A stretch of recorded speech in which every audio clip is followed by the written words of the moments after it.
또 이렇게 수요 예배 하나님을 찬양하고 예배하기 위해서 오신 우리 모든 성도님들께 하나님의 은혜와 사랑이 함께 하실 줄 믿습니다. 제가 오늘 얼마나 은혜를 받았는지 하나님께서 여러분을 사랑하십니다. 우리 오늘 말씀 보겠습니다. 빌립보서 4장 4절에서부터 7절 말씀입니다. 너무나도 잘 아시는 말씀인데요. 빌립보서 4장 4절에서부터 7절 말씀입니다.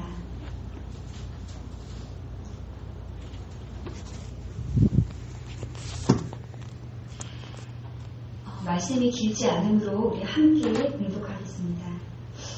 주 안에서 항상 기뻐하라. 내가 다시 말하느니 기뻐하라. 너희 관용을 모든 사람에게 알게 하라. 주께서 가까우십니다.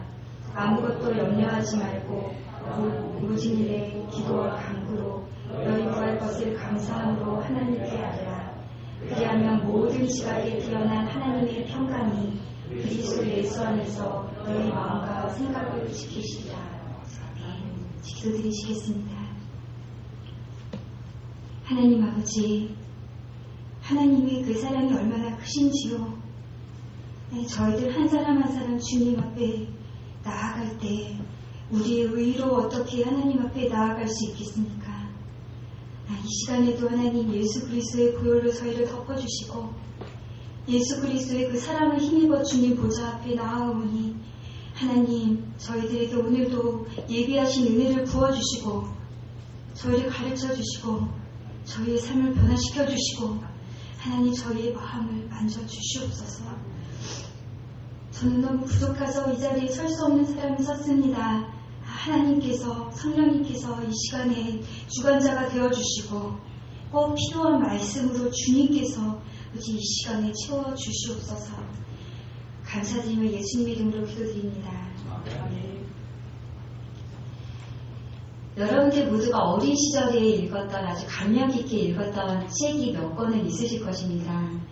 저도 몇 가지 책을 지금 커서 이제 성인이 되었는데도 여러 번 반복해서 읽는 책들이 있는데 그 중에 또 제 마음에 오늘 나누고 싶고 또 기억에 남는 책 한 권은 바로 트리나 퍼워스라는 사람이 쓴 책인데요. 꽃들에게 희망을이라는 아주 작은 어른들도 읽을 수 있고 아이들도 읽을 수 있는 그림이 있는 그런 책입니다. 그 책에 있는 그 후반부의 아름다운 영상은 예수 그리스도의 부활과 더불어서 제 마음에 아름답게 그려지고 있는데 종교서적은 아닙니다. 그러나 우리가 해석을 그렇게 할 수 있는데 그 이야기의 앞부분을 제가 오늘 여러분께 한번 나누어 보려고 합니다. 어느 곳에 나뭇잎을 열심히 뜯어먹으면서 텅텅하게 살이 찐 줄무늬 애벌레가 한 마리 있었습니다. 근데 이 애벌레가 어느 날 나무 잎사귀를 먹으면서 이렇게 막 건강하게 자라다가 문득 나는 왜 사는 것일까? 삶의 의미를 찾아 나서야겠다 이런 생각을 하게 됩니다. 그래서 줄무늬 애벌레가 어느 날 이렇게 여행을 시작을 했는데 가다가 보니까 너무 많은 그 애벌레들이 쭉 행진을 하는 거예요. 그리고 그 행진하는 저쪽을 이렇게 바라봤더니 높은 기둥이 올라가 있는 겁니다. 애벌레는 너무 마음이 흥분이 됐습니다. 도대체 얼마나 좋은 곳이 있길래 저렇게 많은 애벌레들이 다 이렇게 무리를 지어서 행진을 할까. 그래서 자기도 거기 그 무리에 끼어서 그 행진의 대열에 끼어서 이제 그 높은 기둥이 있는 곳으로 가기 시작했습니다. 점점 한참을 가다 보니까 그 기둥이 보이는데 그 기둥이 뭐였냐면요. 알고 보니까 이 애벌레들이 서로 막 꿈틀거리면서 기어 올라가고 있는 애벌레들로 만들어진 탑이었습니다. 이 애벌레는 너무 흥분을 했어요. 저 위에 저 꼭대기에 얼마나 좋은 게 있으면 저렇게 그냥 모든 애벌레들이 저 위에 끝까지 저 위에 올라가려고 할까? 굉장히 멋있는 게 있나 보다. 내가 저 위에 올라가 봐야지 생각을 합니다. 그리고 그곳에 가니까 어떤 애벌레는 막 밟혀서 비명을 지르고 있고 그것도 불구하고 다른 애벌레는 그 머리를 밟고 막 올라가고 거의 끝까지 올라갔던 애벌레가 막 떨어지면서 비명을 지르고 그러면서 아기같이 막 애벌레들이 열심히 정신없이 기어 올라가는 거예요. 이 줄무늬 애벌레는 끝내주는 것을 나도 한번 잡아봐야겠다 이러면서 열심히 그 안으로 올라가기 시작했습니다. 그 다음에 어떻게 되는지 제가 조금 이따가 말씀을 드릴 텐데요. 세상은 우리에게 바로 이 애벌레의 탑과 같은 성공의 길을 우리에게 보여줍니다. 우리에게 저 높은 곳으로 올라가라고, 그럼 그곳에 아주 좋은 곳이 있다고 우리에게 성공을 이야기를 합니다. 그 많은 사람들이 이 성공을 표현을 할 때 숫자로 표현합니다. 몇 위 안에 드는, 얼마나 유수한 대학에 들어가는가, 얼마나 많은 A 플러스를 받고 있는가, 얼마나 크고 아니면 얼마나 비싼 집에서 살고 있는가. 여기 미국에 오시면 이렇게 돈을 버시기 시작하시면 제일 먼저 집을 사시고, 그 다음에 먼저 차를 좋은 차를 사시고 집을 사시고, 그 다음에 이제 열망하는 게 멋진 요트라고 하더라고요. 누가 얼마나 멋진 그런 비싼 것을 사는가. 그런 것들이 우리에게 있어서는 어떤 성공의 모습으로 우리가 생각을 하게 됩니다. 그러니까 얼마나 좋은 차를 타고 다니나, 얼마나 내가 지금 좋은 연봉을 받는, 큰 연봉을 받는 멋진 직장을 잡게 되는가, 얼마나 소수의 사람들만이 누릴 수 있는 그곳에 올라가서 많은 사람들이 나를 보고 부럽습니다, 이런 말을 한 몸에 받는 그런 여유롭고 풍족하고 자랑할 수 있는 삶. 내가 그렇게 안 된다면 내 자녀라도, 내 자녀가 그냥 좋은 유수의 대학에 들어가가지고 성공하고 너무 멋진 연봉, 너무 좋은 직장에 들어가거나 변호사가 되고 의사 선생님이 되고, 내 인생이 성공을 얻은 것처럼 사람들이 그렇게 이야기를 합니다. 바로 세상 사람들은 이 성공을 찾는 야망에서 기쁨이라는 것을 정의를 합니다. 그래서 이 기쁨을 이 사전적인 의미를 찾아보면 이게 얼마나 이런 어떤 우리의 야망과 관련되어 있는지를 알 수가 있습니다. 한국어 사전에서는 기쁨을 욕구가 충족되었을 때 아주 흐뭇한 마음, 그것이 기쁨이라고, 제가 그대로 이제 복사를 해서 읽어드리는 거예요. 그렇게 정의를 했고, 메리엄 웹스터 사전에서는 기쁨, joy자 joy, joy를 well-being, success, or good fortune을 통해서 자신이 갈망하는 어떤 것을 이제 소유할 것 같을 때, 그때 느껴지는 마음의 어떤 희열과 기쁨을, 어떤 희열의 감정을 기쁨이라고 정의를 하고 있습니다. 그런데 오늘 이 바울사도는 이 세상이 말하는 이 기쁨과는 완전히 다른 의미의 기쁨을 우리에게 이야기를 하고 있습니다. 여러분, 한번 생각해 보세요. 이 바울은요, 예수님을 만나서 세상의 관점에서 인생이 완전히 망친 사람입니다. 망가진 사람입니다. 이 바울은요, 그 당시 아주 순수한 히브리 혈통에서 아주 좋은 가문에 태어나서 그 당시 최고의 스승에게 배운 아주 총명한 학자였고, 심지어는 이 사람이 얼마나 권세가 있었는지 믿는 예수 믿는 사람들이 저 이단이다 저거, 어떻게 저 젊은 30대 청년이 메시아가 될 수 있는가, 그 예수를 따르는 우리를 다 잡아 가둬야 된다, 죽여야 된다, 이렇게 해가지고 믿는 사람들 전부 다 잡아다 오게 받을 수 있는 권세까지 가진 이 얼마나 든든한 백과 이 능력이 있는 그런 사람이었습니다. 근데 바울이 예수 그리스도를 만나니까 어떻게 됐죠? 존경받던 사람이 사람들에게 곳곳마다 쫓겨나는 멸시를 당합니다. 유대인들이 먼지를 피우면서 당장 나가라고 내쫓는 사람이 됩니다. 그리고 어디 가서 절대로 굶어 죽지 않고 편안하게 맛나는 음식을 먹으면서 살던 사람이 이제는 굶주리는 사람이 됩니다. 정말 주머니에 돈을 얼마 가지지도 못한 채 곳곳마다 텐트를 만들어가면서 그것을 팔면서 정말 힘들게 잠도 제대로 자지 못하면서 그렇게 정처 없이 다니는 그런 인생을 살게 됩니다. 모든 사람에게 존경을 받던 사람이 어느 한순간에 사람들이 볼 때 아무것도 아닌 미친 사람이, 정말 복음에 미친 사람이 미친 사람이 되어버립니다. 그리고 심지어 지금 이 빌립보서를 쓸 때 바울은 감옥에 갇혀 있습니다. 자기가 그때까지 누렸던 그 모든 평화로운 것들, 그 모든 인생에 좋았던 것들, 사람들로부터 받았던 그 모든 저 사람처럼 되면 정말 좋겠다는 그 모든 존경과 그 모든 권세가 하루아침에 다 사라지고 캄캄하고 어둡고 비좁고 냄새나는 그 감옥 안에서 오늘 바울은 빌립보 교회에 글을 씁니다. 뭐라고 씁니까? 주 안에서 항상 기뻐하라. 내가 다시 말하노니 기뻐하라. 여러분, 이게 어떻게 가능합니까? 기뻐하라는 헬라어 카이레네는 현재 능동태 명령법입니다. 이것은 뭐냐면 지금 여러분의 상황이 어떠한지 상관이 없이 여러분이 이제 지금 현재 능동태, 내가 적극적으로 기뻐하기를 작심하라는 것입니다. 내가 지금 상황이 아무리 어렵고 힘들더라도 지금 내 상황이 기뻐할 것이 하나도 없는데도 내가 이 기뻐하도록 결심하라는 겁니다. 이 사탄이 세상에 있는 그 누구도 여러분의 기쁨을 빼앗아가지 못하도록 여러분의 기쁨을, 이 안에 있는 기쁨을 사수하라는 겁니다. 목숨을 걸고 지키라는 겁니다. 그래서 오늘 바울은 그 캄캄한 감옥 속에서 아무것도 기뻐할 수 없는 그 상황 속에서 오히려 자기보다 나아 보이는 빌립보 사람들에게 담대하게 기쁨으로 얘기합니다. 기뻐하라. 내가 다시 한번 말하느니 기뻐하라 라고 이야기를 합니다. 여러분 기쁘십니까? 이 기쁨이 어떻게 가능한지 바로 이 말의 대답은 이 글의 맨 처음에 나와 있습니다. 맨 처음에 뭐죠? 주 안에서 엔키리오, 헬라어로 엔키리오, 이 주 안에서 이것이 바로 이 기쁨의 해답입니다. 바울이 말하는 이 기쁨은 오늘 내가 받는 월급의 액수에 달린 것이 아닙니다. 오늘 바울이 말하는 이 기쁨은 우리가 너무 건강해가지고 막 사람들과 막 스포츠를 즐기고 막 그 안에서 막 1등을 하고 이러면서 느끼는 그런 기쁨을 말하는 것이 아닙니다. 바울이 오늘 말하는 기쁨은 오직 예수 그리스도로 말미암아 얻을 수 있는 기쁨을 이야기합니다. 여러분, 오늘 여러분의 기쁨의 원천은 무엇입니까? 잘 나가는 여러분의 자녀입니까?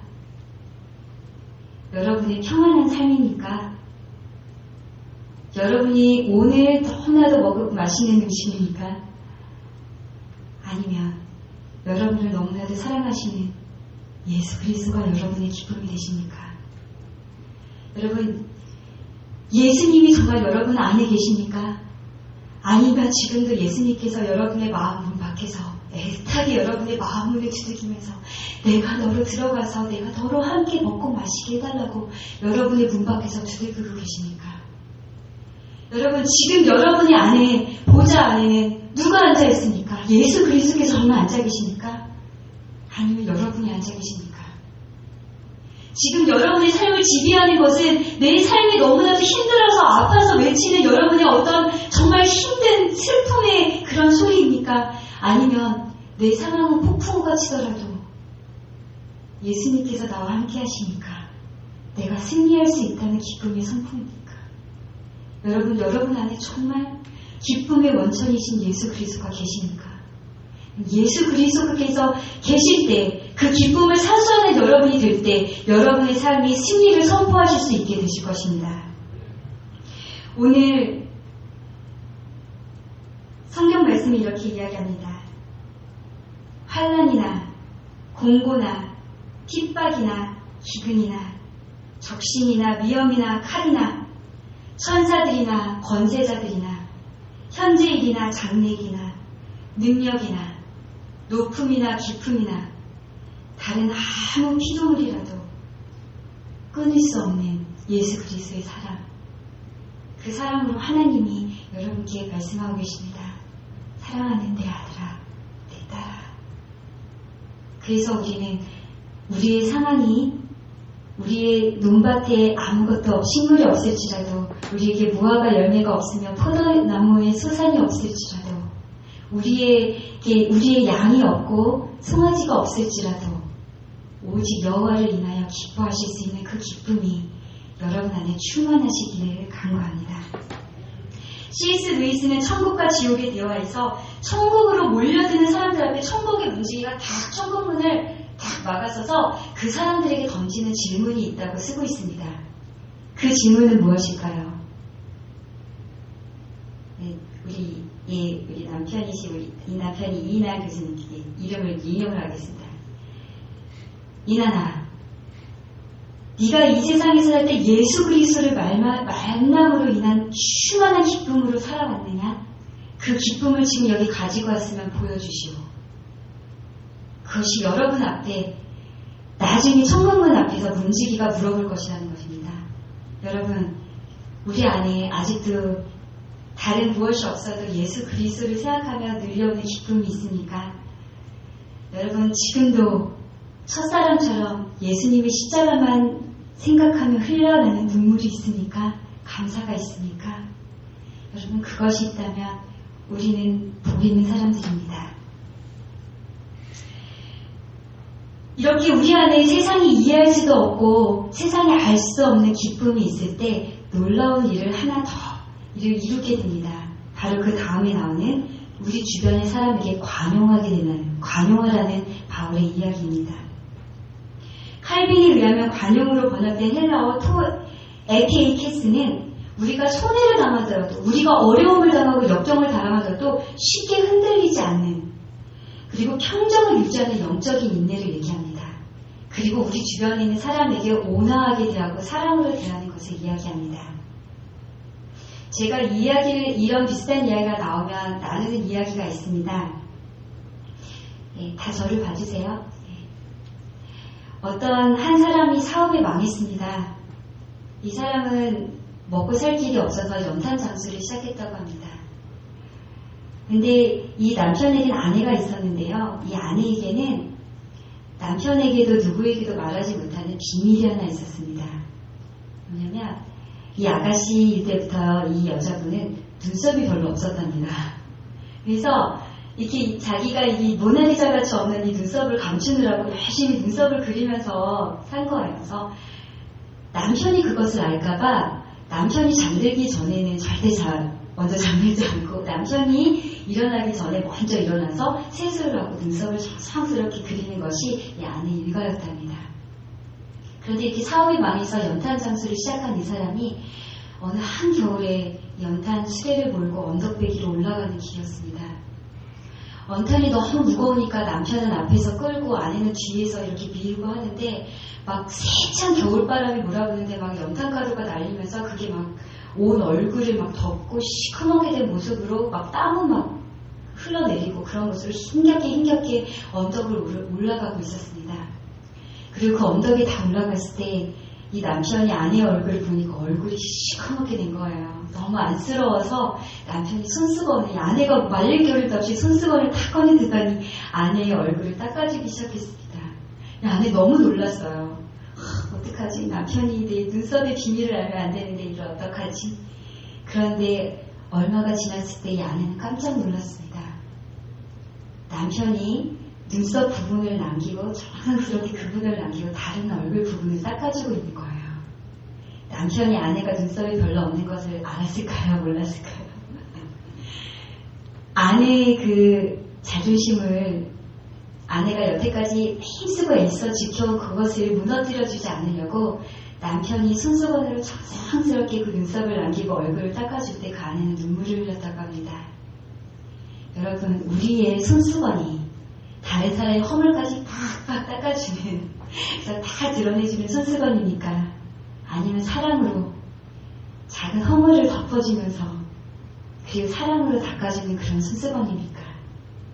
바로 그런 관용이 하나님께서 오실 날이 가까워질 때 하나님께서 우리에게 부탁하시는 사랑의 관용이 바로 그것이 오늘 바울이 우리에게 부탁하는 그런 관용인 것입니다.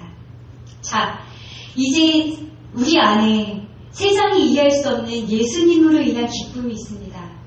이 기쁨이 있고 우리가 주변 사람에게 우리가 그 사랑을 붙잡고 흘러내주는 관용이 있습니다. 그런데 우리 앞에 도저히 해결할 수도 없고 우리가 어떻게 정말 해볼 길 없는 어려운 상황이 우리 앞에 있을 인생의 순간이 분명히 있습니다. 지금 그것을 겪고 있는 성도님들이 이곳에 있으실 것이고 그리고 앞으로 혹은 지나오신 분들이 있을 겁니다.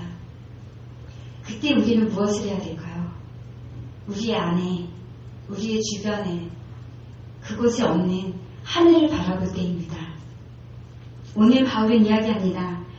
아무것도 염려하지 말고 오직 모든 일에 기도와 간구로 너희 구할 것을 감사함으로 하나님께 아뢰라. 이렇게 권면하고 계십니다.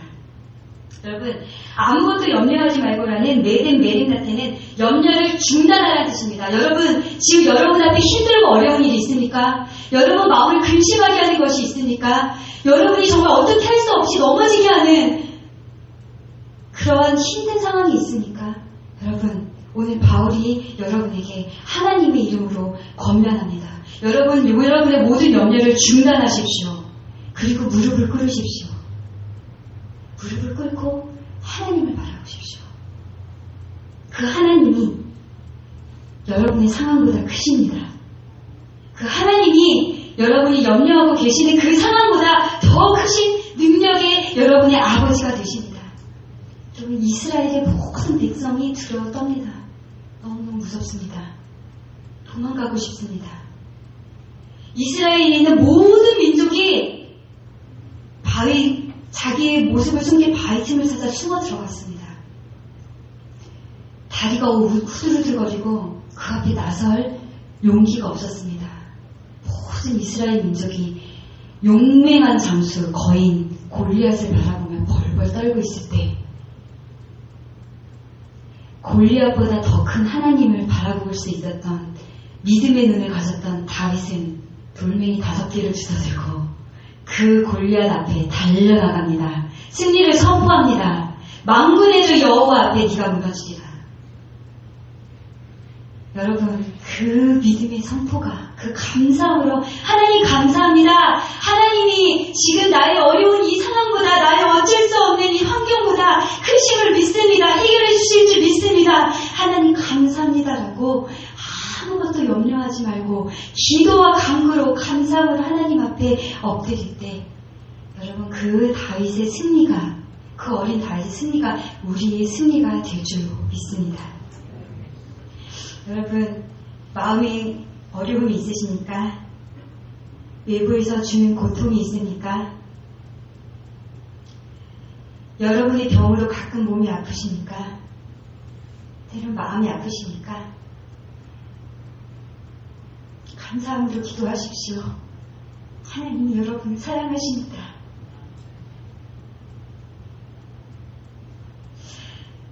오늘 말씀은 그렇게 할 때 하나님의 평강이 우리 마음과 생각을 지키실 것이라고 말씀하십니다. 지키시리라. 이것은 프로레세이 호위하리라는 군대 용어입니다. 여러분 상상해 보십시오. 여러분이 기도할 때